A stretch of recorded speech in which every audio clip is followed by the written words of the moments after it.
सारं भुजगेन्द्रहारं सदा वसन्तं हृदयारविन्दे भवं भवानी सहितं नमामि भवं भवानी सहितं नमामि।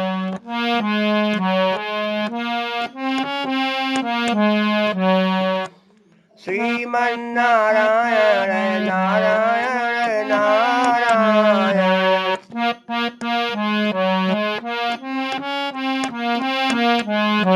श्रीमन्नारायण नारायण नारायण।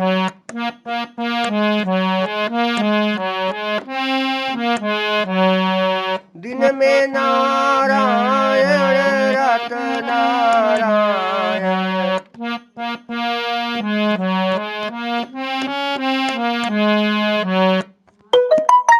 दिन में नारायण रात नारायण संध्या नारायण नारायण नारायण।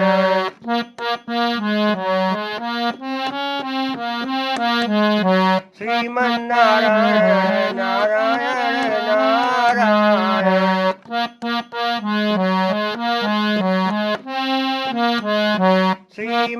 श्रीमन्नारायण नारायण नारायण।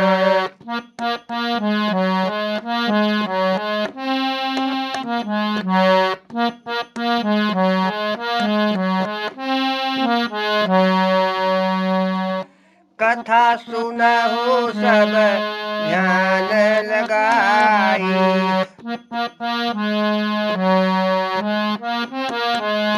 कथा सुनहु सब ध्यान लगाई कहे प्रतीत राम सब गाई कहे प्रतीत राम सब गाई।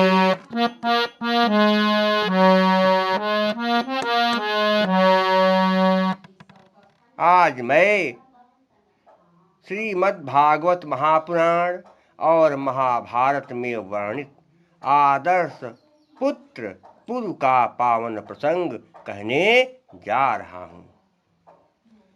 तो ध्यान दे कर सुनो सब जन कथा मैं एक सुनाऊंगा।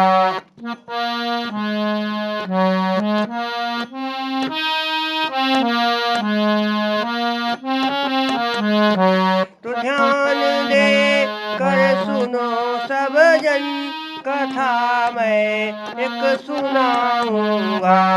पुरुआ दर्श है बेटा कि पुरुआ दर्श है बेटा वही व्याख्यान गाऊंगा।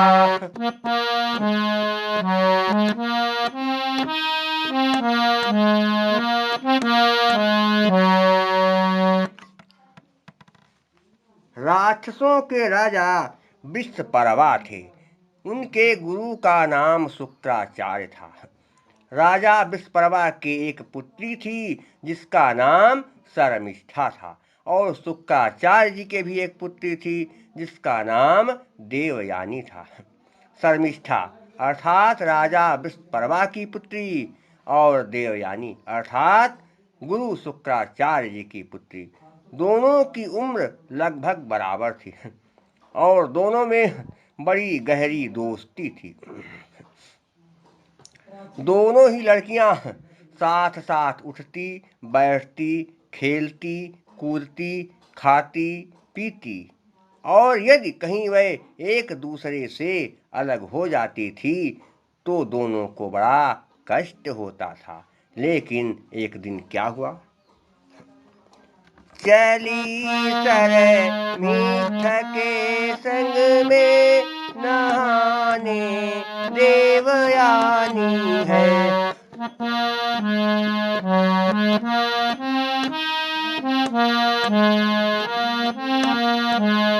तो चली शर्मिष्ठ के संग में नहाने देवयानी है। निकट पहुँची सरोवर के। निकट पहुँची सरोवर के, जहाँ का स्वच्छ पानी है।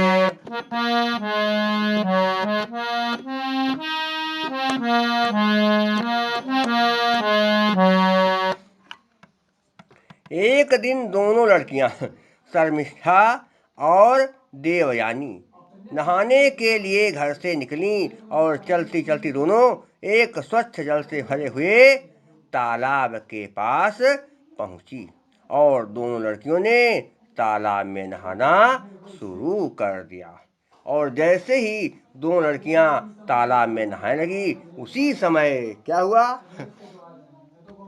कि अचानक शिवजी गिरजासन उसी पथ से पधारे हैं।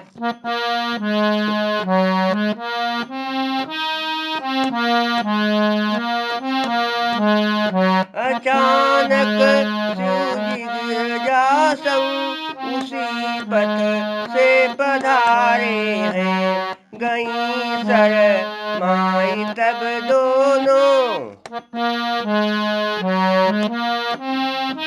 गई सर माई तब दोनों, चकित जाके मारे हैं।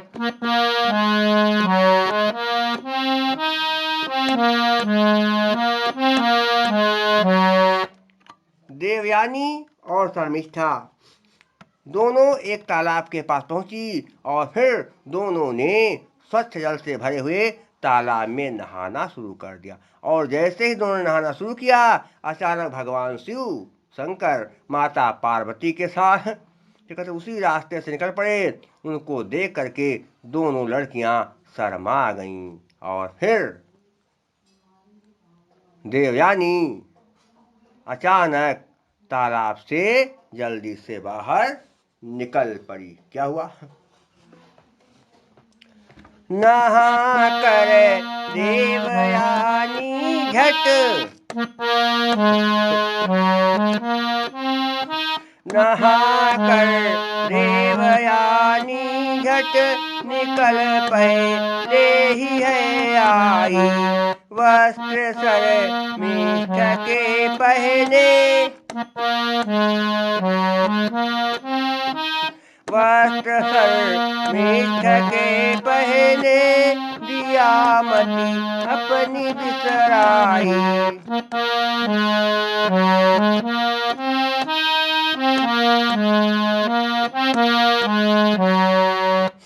भगवान शिव शंकर को देख करके दो लड़कियां शर्मा गई और फिर अचानक देवयानी जो है तुरंत तालाब से निकली और भगवान शिव के आने से पहले ही उसने तालाब से निकलकर झटपट कपड़े पहन लिए। लेकिन उससे एक बड़ी भारी गलती हो गई, क्योंकि शर्मिष्ठा और देवयानी दोनों के कपड़े एक ही जैसे थे।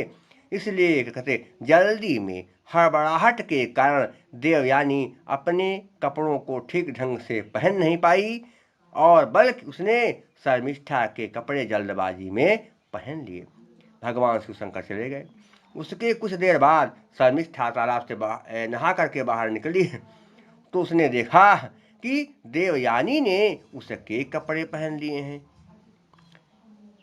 देवयानी को जब उसने अपने कपड़े पहने देखा तो शर्मिष्ठा को देवयानी के ऊपर बड़ा गुस्सा आ गया और फिर उसने देवयानी से कहा कि देवयानी, वस्त्र लिए मेरे पहन, वस्त्र लिए मेरे पहन, क्यों री तू अब बोल, हिम्मत कैसे पड़ गई, तू है ढोल की पोल। कारी देवयानी, तेरी हिम्मत कि तूने मेरे कपड़ों को पहन लिया, तेरी कैसे हिम्मत पड़ गई। देवयानी ने देखा, कारी मुझसे तो सकी भूल हो गई, अरे मैं अभी तुम्हारे कपड़े उतार देती हूँ। जल्दबाजी में हड़बड़ाहट के कारण मैं अपने कपड़ों को ठीक ढंग से पहचान नहीं पाई। देवयानी ने कहा, तू बहुत जो है चालाक बनती है। अरे कहाँ तू और कहाँ मैं एक राजा की पुत्री हूँ और तू एक भिखारी की पुत्री है। तेरा पिता मेरे यहाँ नौकरी करता है। अगर मेरे पिता के यहाँ तेरे पिता की नौकरी न होती तो तुझे ठीक ढंग से खाना भी नहीं मिलता और तेरे ठाठ बाट ऐसे नहीं होते। अरे तू तो उस कुतिया के समान है जो कुतिया मौका पाकर तुरंत चटपट घर में घुस जाए और खाने पीने की सामग्री उठा करके तुरंत वहां से चंपत हो जाए अर्थात भाग जाए। अरे दुष्टा, तुझे शर्म नहीं आ रही है? कहाँ मैं कहाँ तू? देवयानी ने कहा, जी सखी तुझे आज क्या हो गया है? तू क्यों उल्टे सीधे बोल रही है? अनाप शनाप मुझे कह रही। अरे आखिर मैंने इतना कोई बड़ा भारी अपराध नहीं कर दिया। शर्मिष्ठा ने कहा, तुझे शर्म आनी चाहिए कि मैं शर्मिष्ठा के कपड़े पहन चुकी हूँ। अरे तू चुल्लू भर पानी में डूब जा। अरे तेरी दोस्ती से क्या मतलब? दोस्ती सब में होती है, लेकिन इतना बड़ा तू अपराध आज करके बैठी है कि मुझे तेरे ऊपर महा गुस्सा आ रहा है। इस तरह से शर्मिष्ठा ने देवयानी को बहुत उल्टा सीधा कहा, भद्दी भद्दी गालियां दी और फिर दोनों में अनबन हो गई। दोनों में बड़ा गहरा प्रेम था, पता नहीं लेकिन आज भगवान की क्या माया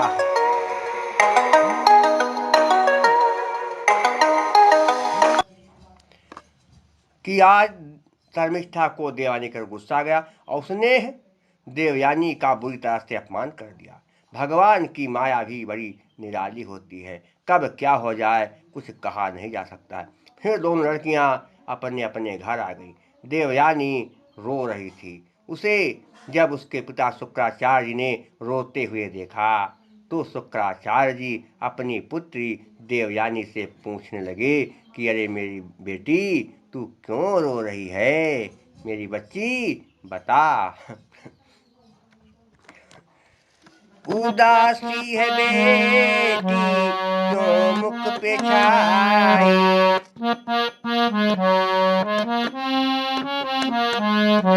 उदासी है बेटी क्यों मुख पे छाई, मुझे दुख का कारण दिया तुम बताई।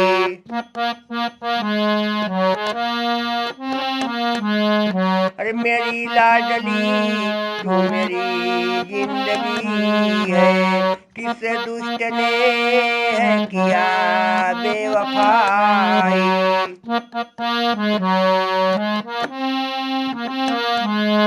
किस दुष्ट ने है किया बेवफाई।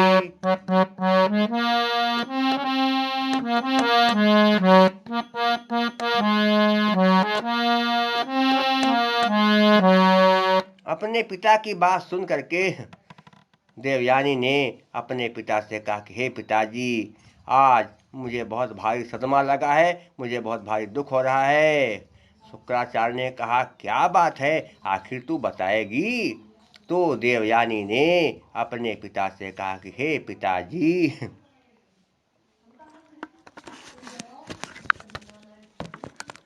शर्मिष्ठा संग मैं गई थी नहाने,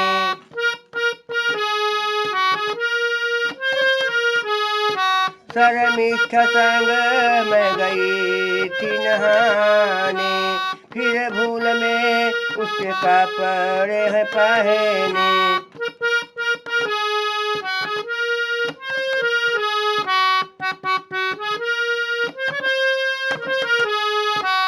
और फिर क्या उस समय इसी बात पर बेइज्जती मेरी कीना, जिंदा रहूं मैं अपमान सहने, जिंदा रहूं मैं अपमान सहने।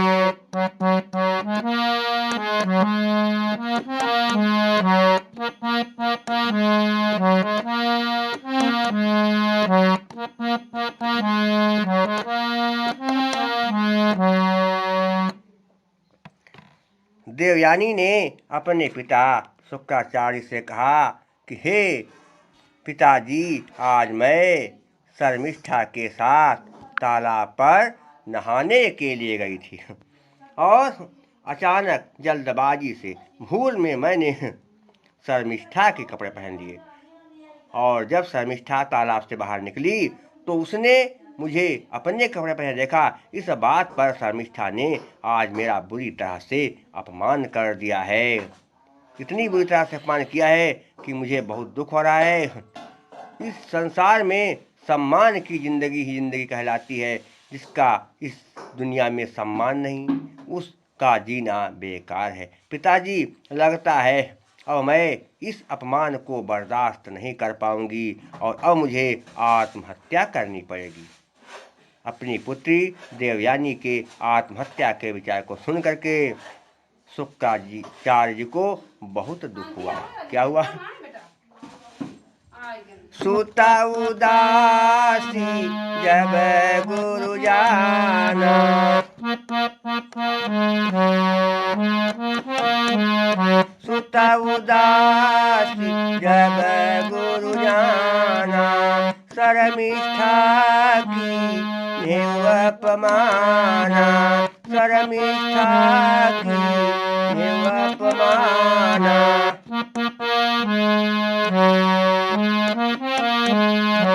शुक्राचार्य सोचा कि एक छोटी सी बात के लिए राजा विश्वप्रभा की पुत्री ने मेरी पुत्री देवयानी का इतना भयंकर अपमान कर दिया है। मैं भी राक्षसों का गुरु हूँ। जब जब राक्षसों के ऊपर संकट आता है तब मैं ही उन्हें रास्ता दिखाता हूँ और हर संकट में उनकी मदद करता हूँ।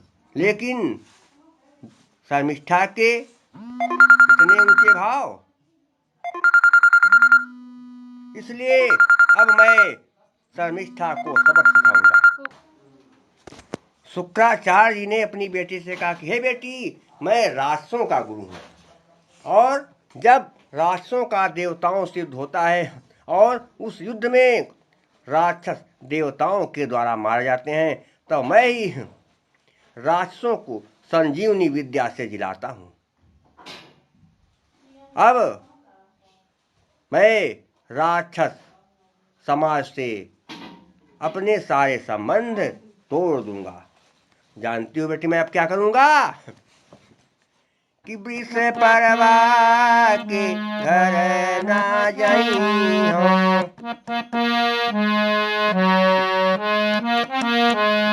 विश्वप्रभा के घर ना जाई हो, सुता बेइज्जती का बदला लई हो, सुता बेइज्जती का बदला लई हो। शुक्राचार्य जी ने अपनी बेटी से कहा कि हे बेटी, अब मैं राजा विश्वप्रभा से ही नहीं सारे राक्षस समाज से अपने सारे संबंध तोड़ दूंगा। अब मैं राजा विश्वप्रभा के यहाँ आना जाना बिल्कुल बंद कर दूंगा। और फिर क्या हुआ कि गए न जब तुई 4 दिन गुरु विश्वप्रभा पास, तब आए हैं असुरन पर शुक्राचार्य के पास। जब शुक्राचार्य ने राजा विश्वप्रभा के यहाँ आना जाना बंद कर दिया तो राजा विश्वप्रभा ने सोचा क्या बात है, कई दिन क्या कहते हो रहे हैं, गुरु जी अब दरबार में नहीं आ रहे हैं, क्या गुरु जी की तबीयत खराब हो गई है? मुझे अब गुरु शुक्राचार्य जी के आश्रम पर जा करके उनके न आने का पता लगाना चाहिए। ये विचार करके राजा विश्वप्रभा शुक्राचार्य जी के आश्रम में आए और अपने गुरु को उन्हें प्रणाम किया। फिर कहा कि हे गुरुदेव, आप इस समय दरबार में क्यों नहीं आ रहे हैं? क्या आपकी तबीयत नहीं ठीक है? शुक्राचार्य ने कहा मेरी तबीयत पूरी तरह से ठीक है, मैं स्वस्थ हूँ, लेकिन अब मैं तुम्हारे यहाँ बिल्कुल नहीं आऊँगा क्योंकि मैंने राक्षस समाज से अपने सारे संबंध तोड़ लिए हैं। राजा विश्वप्रभा चौंक गए। कहा गुरुदेव आप ये क्या कह रहे हैं? हमसे ऐसा कौन सा अपराध हो गया कि आपने राक्षस समाज से सारे संबंध तोड़ लिए? शुक्राचार्य ने कहा कि हे राजन, अभी कुछ दिन पहले हमारी बेटी तुम्हारी बेटी के साथ तालाब पर नहाने गई थी और वहाँ पर हमारी बेटी ने जल्दबाजी में भूल से तुम्हारी पुत्री के कपड़े पहन लिए। इस बात पर तुम्हारी पुत्री ने हमारी पुत्री का बुरी तरह से अपमान किया, उसे बेइज्जत किया। इसलिए हमारी पुत्री बहुत दुखी है और यह तो अब आत्महत्या करने के लिए तैयार हो गई है।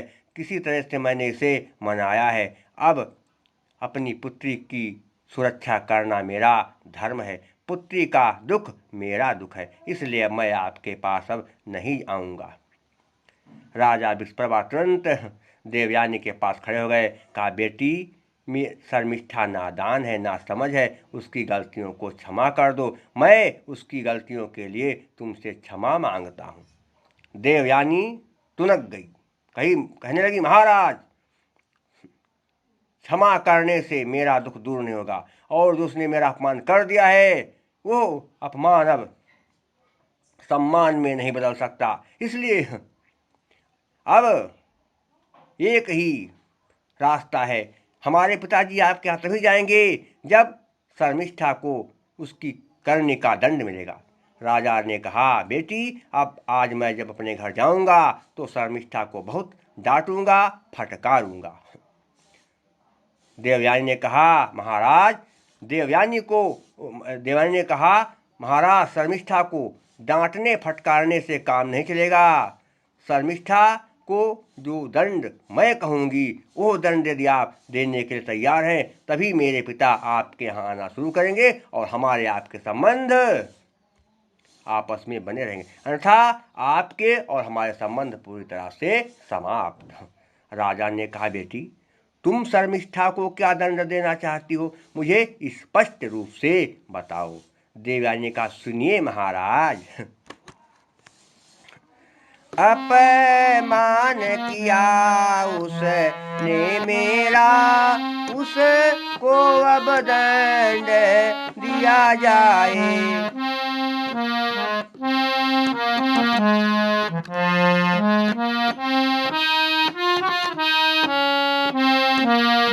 अपमान किया उसने मेरा, उसको अब दंड दिया जाए। जो कहूँ मैं करना होगा तब चैन मेरे दिल को आए। जो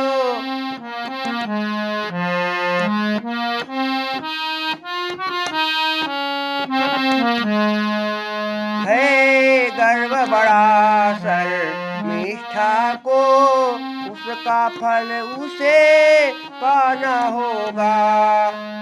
बन कर दासी मेरी उसको मेरे पति के घर जाना होगा। बन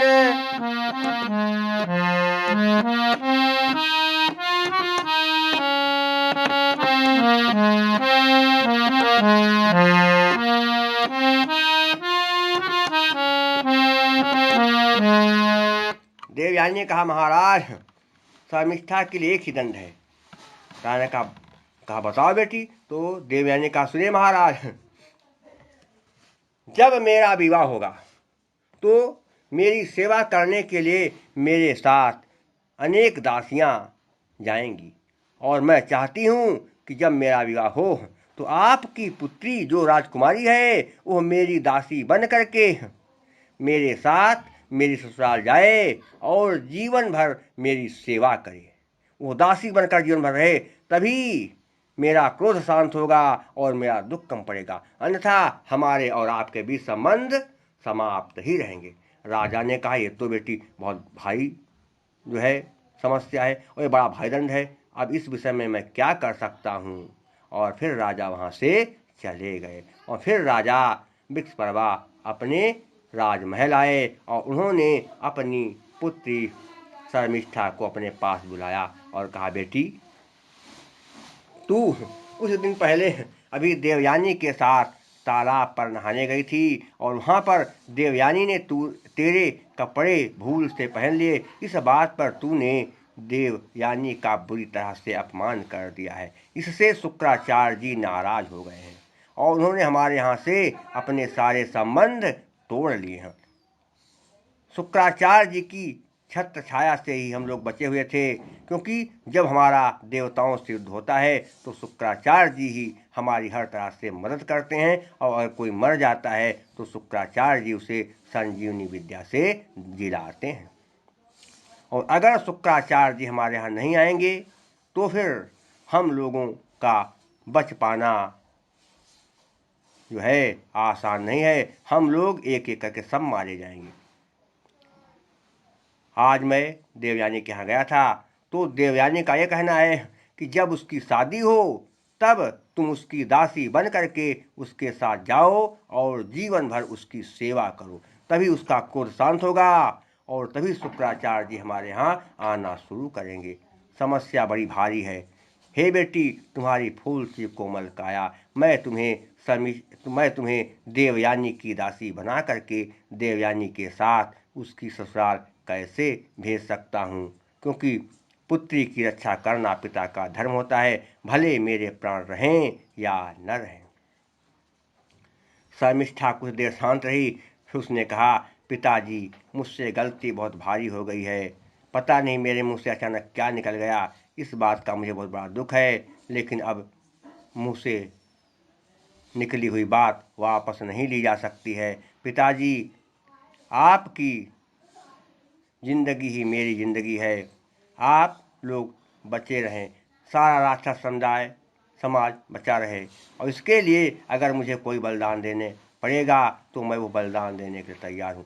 हे पिताजी, मैं राक्षस समाज की सुरक्षा के लिए बड़ा बलिदान देने के लिए तैयार हूँ, क्योंकि मैंने अपराध किया है, उसका दंड मुझे मिलना ही चाहिए। शर्मिष्ठा अपने पिता राजा विस्परवा से कहने लगी।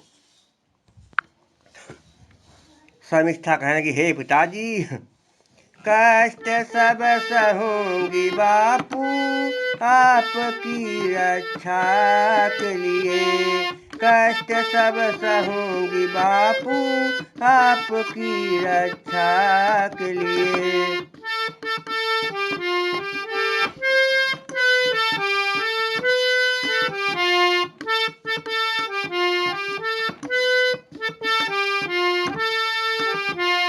कष्ट भले दासी बन जाऊं, सखी के साथ में जाऊं, धर्म हित में ना कांपूं आपकी रक्षा के लिए, कष्ट सब सहूंगी बापू आपकी रक्षा के लिए।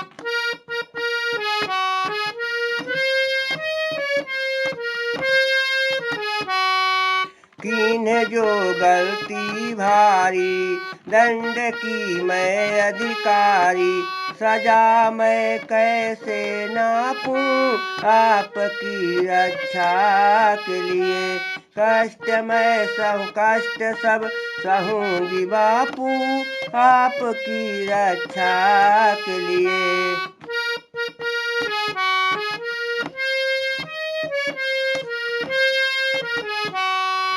इसलिए हे पिताजी, आप मेरे जन्मदाता, न छूटे आपसे नाता, न छूटे अब यह टापू आपकी रक्षा के लिए, कष्ट सब सहूंगी बापू आपकी रक्षा के लिए।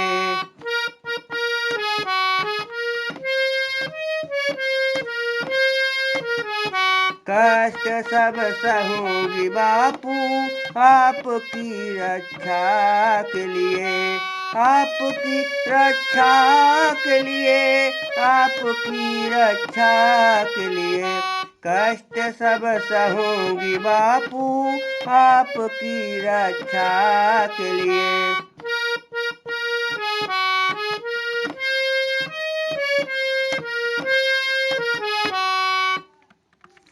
अपनी पुत्री की बात को सुन करके राजा विस्परवा का दिल भर आया और वह अपनी पुत्री शर्मिष्ठा से कहने लगे कि हे बेटी, कि बिटिया बिटिया हो तो तेरी जैसी मैं किस्मत वाला, बिटिया हो तो तेरी जैसी मैं किस्मत वाला।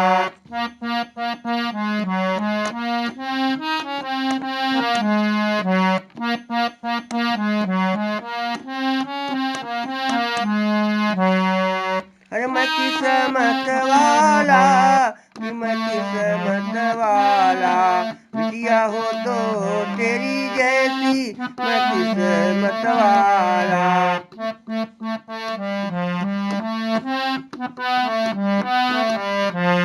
अरे जन्म सफल हो गया हमारा, कि जन्म सफल हो गया हमारा, तुझको मैंने पाया, अपने कष्ट की करना चिंता, अपने कष्ट की करना चिंता, मुझको सुखी बनाया, हाँ हाँ मुझको सुखी बनाया। लाडली लाडली है तू मेरी कैसी मैं किस्मत वाला, बिटिया हो तो तेरे जैसी मैं किस्मत वाला।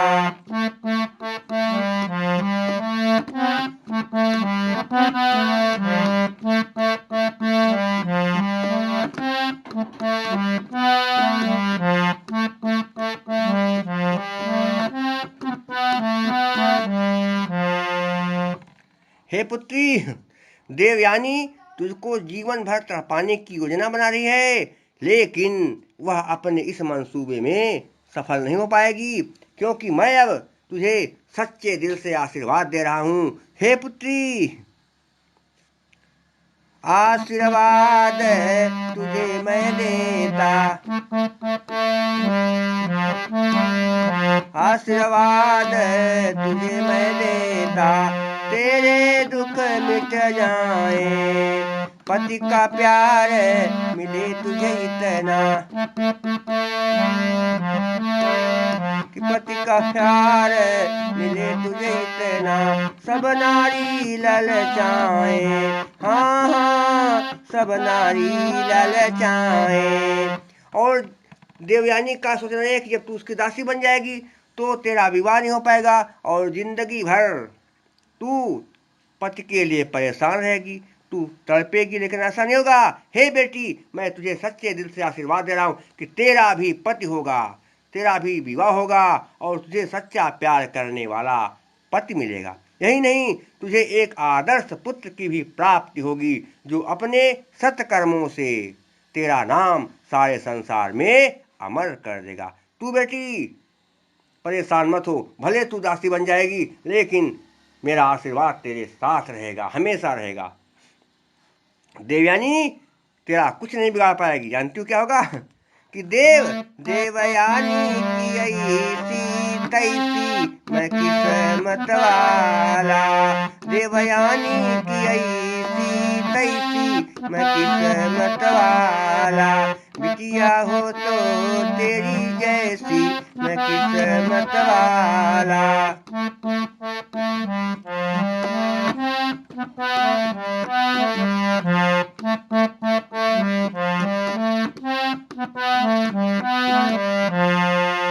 और फिर राजा विश्वकर्मा ने अपनी पुत्री को आशीर्वाद दिया। धीरे धीरे समय बीता और फिर शुक्राचार्य जी ने अपनी पुत्री देवयानी का राजा ययाति के साथ विवाह कर दिया। राजा ययाति क्षत्रिय थे और देवयानी ब्राह्मण कन्या थी। उच्च वर्ण की लड़की का निम्न वर्ण के लड़के से विवाह हुआ, प्रतिलोम विवाह हुआ। ऐसा क्यों? समय आने पर यह प्रसंग भी कभी हम आपको सुनाएंगे। और फिर क्या हुआ? देवयानी का राजा के साथ शुक्राचार्य जी ने विवाह कर दिया। ययाति राजा के संग में हुई गुरु बिटिया की शादी,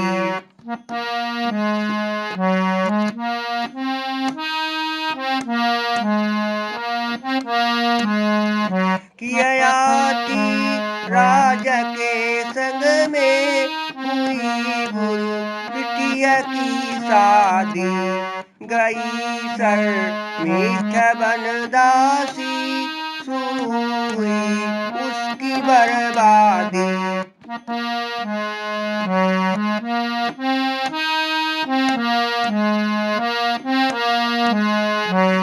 बिताए राजा के संग में,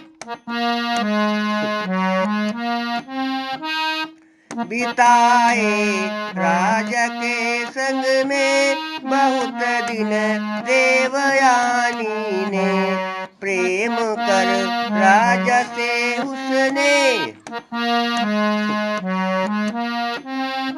प्रेम कर राजा से उसने, जने सुत देवयानी ने।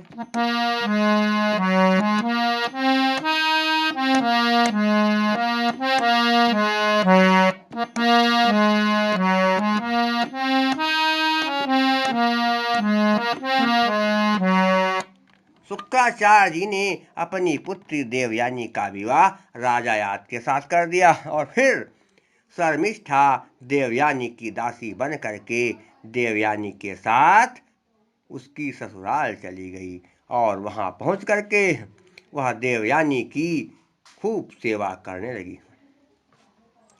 शर्मिष्ठा देवयानी से बहुत ज्यादा सुंदर थी, इसलिए देवयानी को चिंता हुई कि अगर राजा ने देवयानी को देख लिया तो देवयानी के सौंदर्य जाल पर राजा मोहित हो सकते हैं, और अगर राजा शर्मिष्ठा के सौंदर्य जाल में फंस करके शर्मिष्ठा के ऊपर मोहित हो गए तो मामला बिगड़ सकता है, मैं कहीं की नहीं रहूंगी। इसलिए उसने शर्मिष्ठा से कहा कि हे शर्मिष्ठा, तुम राजा की निगाह से हमेशा दूर रहना, राजा के सामने कभी भी मत आना, अगर राजा कहीं आ रहे हो तुमको दिखाई पड़ जाए तो तुम तुरंत छिप जाना।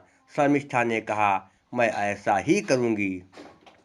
और फिर धीरे धीरे समय बीता और फिर राजा के माध्यम से देवयानी के पुत्र होने लगे और धीरे धीरे देवयानी के कुछ समय बीतने पर कुल मिलाकर के 4 पुत्र हो गए। शर्मिष्ठा बहुत सुंदर थी, लेकिन देवयानी शर्मिष्ठा की अपेक्षा सुंदर तो थी लेकिन उतनी ज़्यादा सुंदर नहीं थी। लेकिन कहते हैं होने को कोई टाल नहीं सकता है, जो होने वाला है वो होकर ही रहता है। एक दिन क्या जब देवयानी के शादी के 10-15 साल बीत गए तो उसी समय एक घटना घट गई। शर्मिष्ठा उस समय पूर्णतया जवान दिखती थी। क्या हुआ, घटना कैसे घटी? क्योंकि कहते हैं जो भगवान की लीला है बड़ी विचित्र है। शर्मिष्ठा महाराज याद से बचकर रहती थी और हमेशा सावधान रखती थी कि कहीं महाराज उसको देख न ले, लेकिन होनी को कौन टाल सकता है।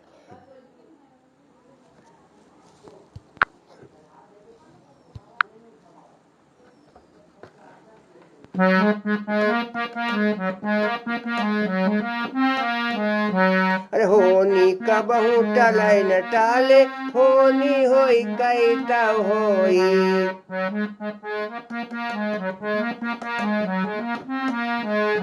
होनी कबहू टलै न टाले, होनी होई कई तब होई।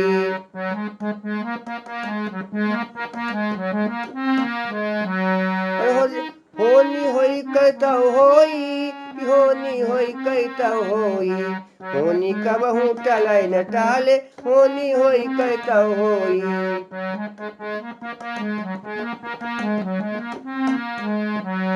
लिखा विधाता जो कुछ जैसा, लिखा विधाता जो कुछ जैसा, वैसा सब होई। होनी कबहू टलै न टाले, होनी होई कई तब होई।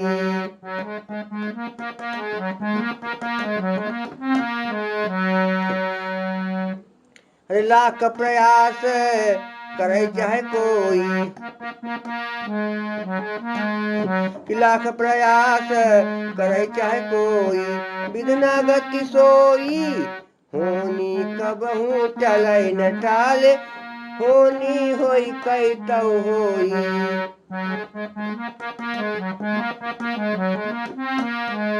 होनी कबहू टलै न टाले, होनी होई कई तौ होई।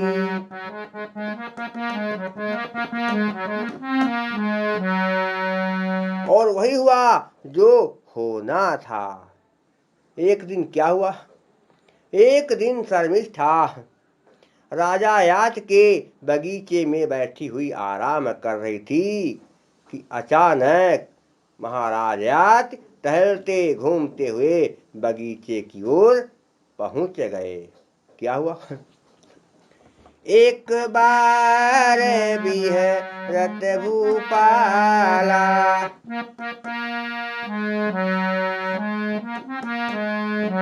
कि एक बार भी है रत भूपाला, पहुँच गए बगी या तत्काला।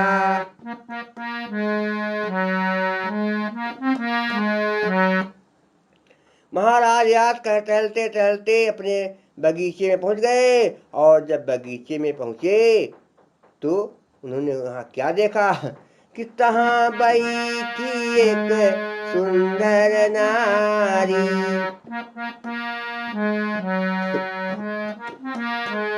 कि तहां बैठी एक सुंदर नारी, राजा देख नैना फाड़ी, राजा देख नैना फाड़ी।